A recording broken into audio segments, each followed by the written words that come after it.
Hey guys, it's me. I'm on here tonight starting the first of a series called The Nurse's Corner. If you guys follow me on Facebook, you'll know that I posted something the other day requesting your ideas and things that you wanted me to go over as far as medical topics. But before I discuss anything, I just want to let you guys know my disclaimer here.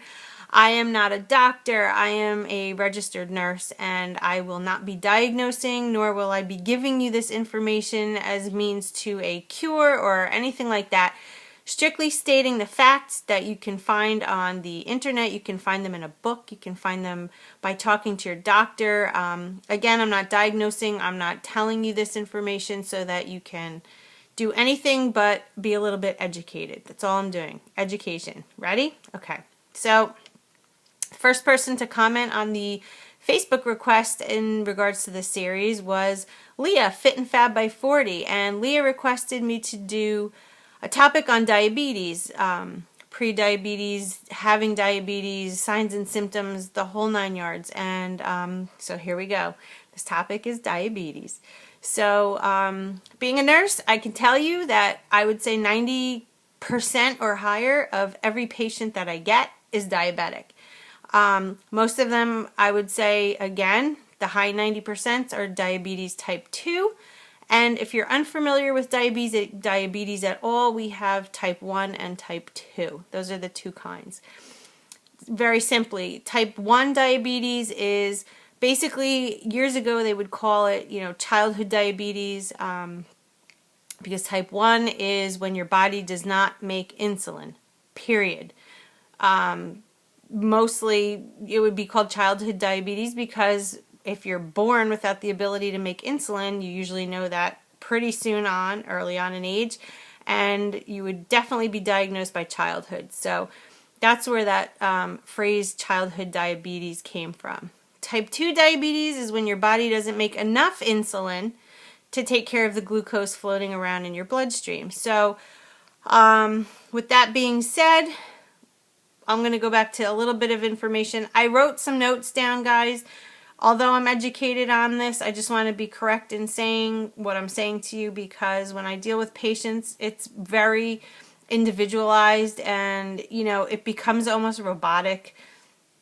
And I don't want to give the wrong information. I want to give exactly what you guys need to know. And most of the information I got this from is from some of my old nursing books, but I went a little bit into modern day, and I went on the internet and I researched it through the American Diabetes Association, and at the end of this video I will be giving you the links, and I'll also put them down below so that if you guys want to get some further information, you can. So anyway, okay, I'm just going to read you a couple little notes. So type 1 diabetes, like I said, your body does not produce insulin. Insulin is the hormone that we have within our bodies to convert the sugar and starches into energy, and that is the main fuel for our cells in the body. And we basically need that for daily life. If we don't have fuel, we can't survive. And it's pretty much like a car. When you put gasoline into a car, it's fuel and it's used to run the car. So basically insulin takes the sugar that's floating around in our bloodstream after we eat, and it puts it into the cells. It's kind of like, like if you're on a date and you're going into a bar, you can either go in as a single lady or you can be escorted in by a gentleman. Or if you're a gentleman and you want to be escorted in by a female, or if you're a female want to be escorted in by a female, a male, I don't care. I love everybody. So if you're going into the bar and you're being escorted by somebody into the bar, that's what insulin does. The person that's bringing you into the bar is insulin, and you are the glucose, and you are going into the cell. Hope that makes sense. I don't know. I try to tell this story to the kids when they don't understand, and they always laugh, and I kind of use different things, birthday parties and whatever. Okay, back to the facts. So basically, type 1 diabetes only affects about 5% of the population of people that have diabetes. So it's kind of uncommon. Again, 5% out of 100% are type 1 diabetics. They're born without the ability to make insulin. All right, so with that being said, those type of people definitely are on insulin therapy, and there's also some other types of you know, things that they can do as well on top of the insulin therapy. And I'll go into insulin maybe at the end of this video, but otherwise this thing is going to be an hour long. So, type 2, the most common. There are millions of people diagnosed with type 2 diabetes yearly. They may or may not even know they have it. The type 2 diabetes is most common, or I should say more common, in Native Americans, African Americans, Latinos, Pacific Islanders, Hawaiian Americans, trying to think.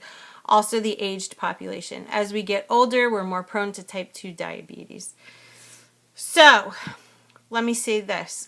Type 1 diabetes, when you're born without it, the most common symptoms, especially in the children, you'll notice frequent urination, unusual thirst, extreme hunger. I'm not talking about I'm hungry and I want to binge. I'm talking about extreme hunger, like they just cannot get enough food. And the irony of it is they have unusual weight loss. With the extreme hunger, they're still not able to gain the weight, and that's because the glucose isn't being put into the cells. That's why some people with diabetes, they're freaked out about taking insulin because they're like, I'm going to gain weight. I'm going to gain weight. Yeah, you're going to gain weight, but you need the weight because you need the fuel for your body.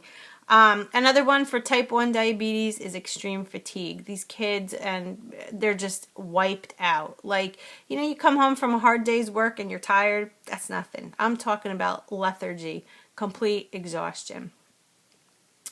With type 2 diabetes, the one that the vast majority of people wind up getting, some of the main symptoms would be frequent infections through the mouth, the gums, on the skin, recurrent skin infections, bladder infections. If you have recurrent bladder infections, that could be a signal too. It's funny too because they say yeast. Yeast loves sugar. It feeds off of the sugar. So if you have a high amount of sugar floating around in your body, that's when infections take hold. They love to eat the sugar. And let me say, you can get cuts and bruises that don't heal or that heal very slowly. What else? Tingling in the hands and feet. They call it neuropathy.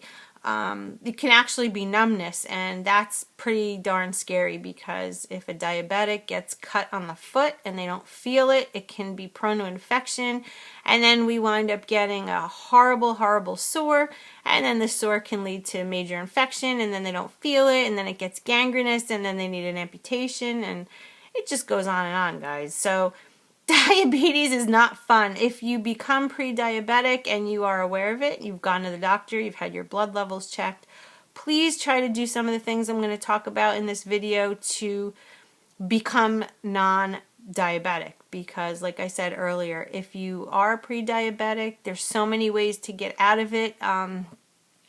Once you become diabetic, or once you become pre-diabetic, guys, your body inside has already started to become damaged. So I'm going to talk about that again. Let me go back to some of this other stuff.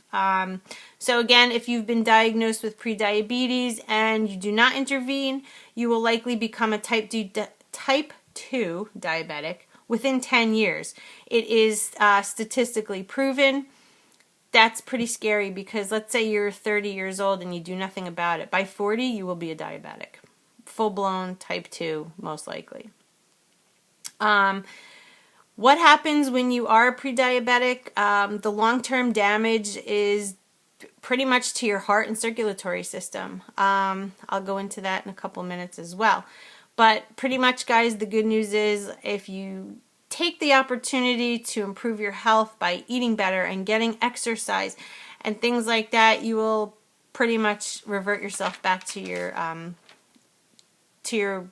pre-diabetic, where you're not pre-diabetic whatsoever. You'll get your blood sugar levels back to normal, and you just have to watch, because if you are pre-diabetic, then you do have a tendency, whether it's hereditary, whether it's a lot of people. Here's some ways that you can see if you're a risk for diabetes. Were you an overweight child, a teenager? Were you overweight before a pregnancy? Let me think so if you've had a pregnancy and you've had gestational diabetes during your pregnancy, those are some risks also. So here we go. I'm going to talk about insulin real quick. So we have type 1 where your body doesn't make any, or we have type 2 where it doesn't produce enough, or the cells are pretty much just ignoring it. They're ignoring the insulin. And when we eat, our bodies break down the sugar, and the starches turn into glucose. And as I said earlier, the glucose is the basic fuel for the body. The hormone insulin takes remember I was talking about the bar earlier? It takes the glucose and puts it into our cells, and that's the way our body gets fed. Some complications of diabetes that aren't so wonderful. Okay, here we go.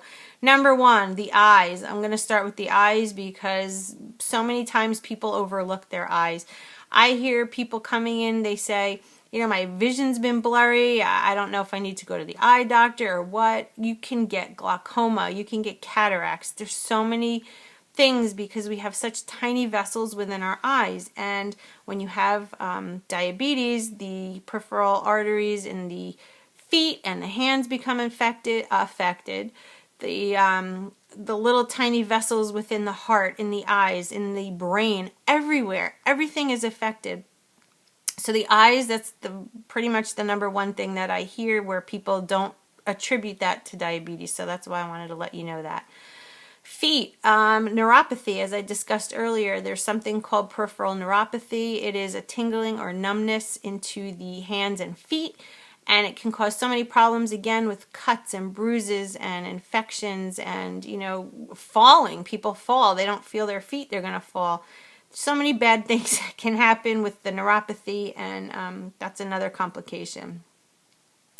Skin infections, the fungal infections, any type of bacteria thrives on sugar. So again, if you have an elevated blood sugar level, you're going to be prone to infection. Believe it or not, if you have diabetes, you're most likely going to wind up with some type of hypertension.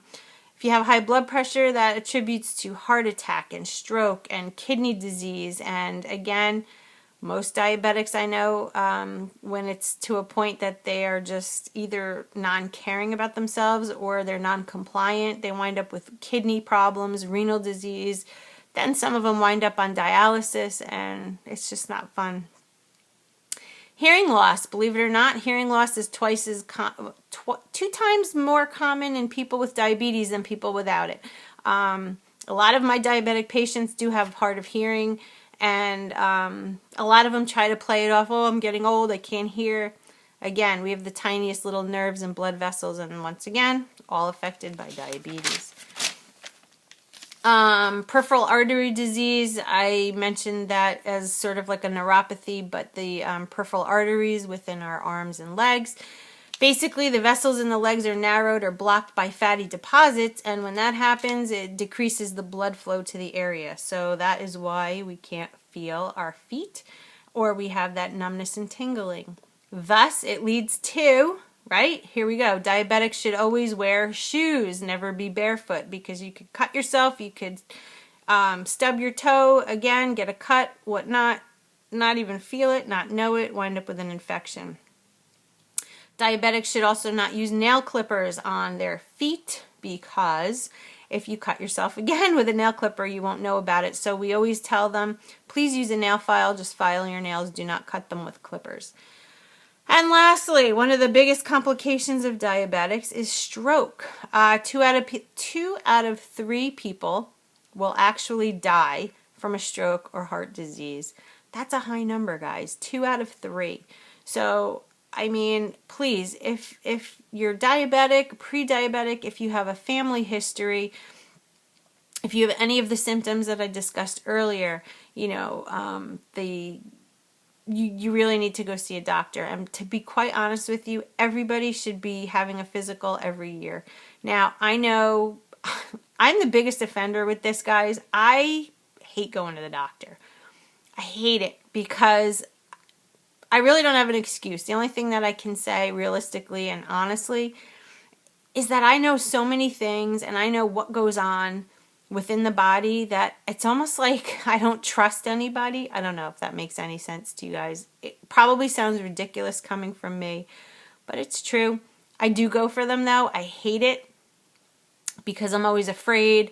I'm always afraid they're not going to be thorough. I'm almost afraid that, you know, they're going to miss something. I don't know. I don't know why I feel like that, but I do. I also know how doctors are behind the scenes, and, you know, not that we're just numbers as patients, because we're not. Most doctors are caring and extremely helpful, and I am not telling anybody not to go to the doctor. Don't get me wrong. I'm just saying that I personally am an offender. And as I'm getting older, I'm really getting bad, but I still do what I need to do. I get afraid to go. It's stupid. All the doctors that I work with laugh. They're like, you nurses never go to the doctor. And we're like, yeah, because we work with all of you. And none of you are seeing me naked. How's that? So I go to a doctor that I don't work with, and he's awesome. So guys, go for your yearly checkups. Get your blood sugar checked. And if you have any symptoms that I discussed earlier, please, please go to your doctor. Don't wait. It's important. And I would hate to have any of you put on Facebook or write me a comment or anything that you're sick, because I'll kill you. How's that? So, kidding. I love you guys, and I want you all to be well. So anyway, guys, I hope this short little Nurse's Corner on diabetes was enough to educate you slightly, and maybe a little bit more than slightly. I'm a little bit more educated on other topics. Diabetes, yes, but again, it's so monotonous. You know, you check a blood sugar, you know what's going on, you talk to your patient. And again, it's so individualized. I can't possibly give the information that I would love to give to every single one of you, because I don't know history or conditions or anything like that. So this is just a very, I mean, I'm not even like cracking the ice here. It's just basic fact. That's all I did. So, again, anyway, guys, some of the information that I got was off a website called American Diabetes Association. And I also found that there's a community through that organization. And I will be posting both of their web addresses below. So if you are diabetic or pre-diabetic, you can go on there and talk to others. Just like we do here with weight loss, we can go on some kind of a community for diabetes. So I will put those links below. So guys, I love you. Thank you for watching. Again, this is the first one of my Nurse's Corner series, so I don't know if you like it, if it was too brief, if it was, you know, too much stammering in between. It's just kind of weird talking to a camera and not a patient. For me, that's odd. I'm used to like holding a hand and talking and explaining and showing the different insulin pens and showing graphs on things to eat and how to exercise and yada, yada, yada. So I hope this helped you guys. Leah, I hope this was enough information that you were looking for. And if there's something else that I missed, or, you know, regarding diabetes that you wanted to know, let me know, and I can make a part 2 to this one, or I can inbox you or what have you. So anyway, guys, thanks for watching, and stay tuned for the next Nurse's Corner. Have a good night, guys. Bye.